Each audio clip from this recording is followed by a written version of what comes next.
Okay, this is my video journal for the day. Some things I noticed since I last was like making videos like an hour or two ago. I started to put like kind of organize and tidy up my desk in my room. And I have a desk that is adjustable that I can take upstairs or downstairs depending on where I am with my son or where I want to work. And I've been using that primarily. My like stationary desk in my room kind of was gathering just like a bunch of my tarot decks and like art supplies. And tonight I was kind of just like putting stuff away. And I started to kind of organize this like one crystal that I had on the desk. And then I made a little like figurine a little while back that like matched it. They're both blue. So I put it on top, and then I was like, oh yeah, I like I like arranging things. And then I remembered how much stuff that I got from my hyperfocus period, like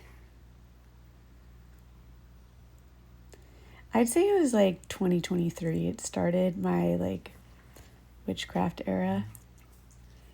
And what that meant for me was that I really liked getting candles, and I liked getting like crystals, and I liked having meaning behind the way I arranged things that was pleasing to the eye.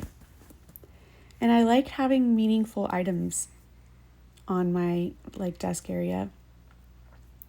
I don't think that I've often gotten to a point when I've lived in a place where I've had my like shit together enough to have a cohesive, intentional theme decoration wise. Like it's usually very functional for me. And something that happened when I was on a trip that was like, it was like a stressful trip last year to like the Pacific Northwest for 2 months. And at one point I was with my son and my dog, and then at another point it was just me and my dog. And the places I stayed at, I started to create little areas that had the like special things that I collected while I was on my trip. And also like my tarot decks have been this really special way for me to engage in collecting again, where I treat them really carefully because I treasure them. And even though I'm not like very good at reading them yet, I like the tactile quality of having something like that is in my like the way I consider things, the way I rank things as like the highest form of meaning, in that it is helping me get to know myself. It created an opportunity for me to be able to arrange that and to put up like pictures of my son and to put up some crystals that I brought. And all of that stuff was things that I had gained since 2023. It wasn't like I'm a beginner at best in all of this stuff.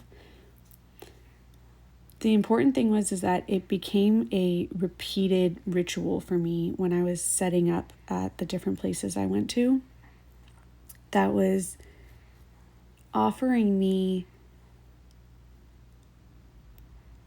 not just like a sense of home, because I really feel like my nervous system has never felt that, but it offered me magic, like the option to see things as magical, to see that like magic can come out of a really scary situation, to see that I'm capable of creating that. And I hadn't really been doing that the past few months here at home. And there's been a lot of reasons for that.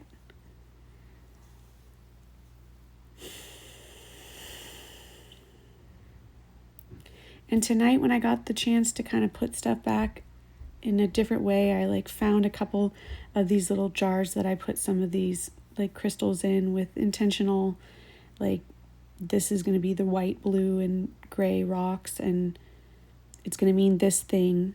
and I'm going to put a candle in here. And I used to have like a ritual where I'd light the creativity candle whenever I'd like sit down to do some like working. And what that meant back then was like, I hope my ADHD cooperates so I can do something that I'm proud of, or that I do something that I enjoy doing. It's not even that I wanted to be proud of it. Like, I wanted to have fun and like get into something. And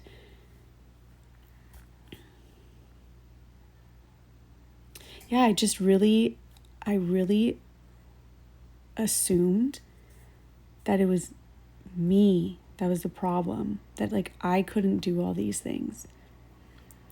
And when I cut people out of my life that I never ever thought I would have to do that, and I like went through not the death of myself, like the death of them. Like when I had to come to terms with the fact that my life had been built around people who were not interested in understanding me, and how that shaped who I was and how I existed. Yeah, it just made me desperate for a sense of purpose and a sense of identity.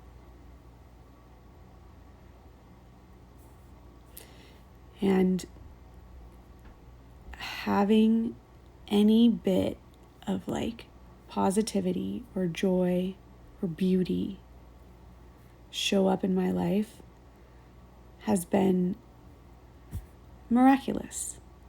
And the more I've been able to see things like that, the more I've been able to create it. I don't like when I sound like preachy, and that's how I sounded at the end there. It's okay.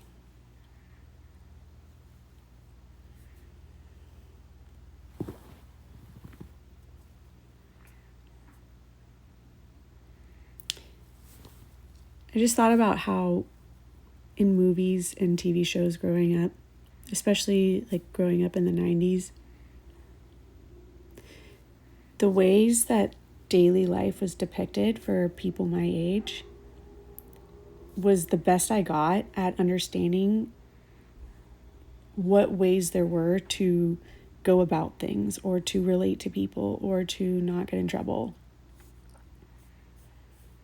And there was so much left out of like Boy Meets World or SpongeBob that obviously like I actually see now as I watch SpongeBob again with my son. Like, I love SpongeBob. That is a very evolved show. Like, so good. But the actual actions of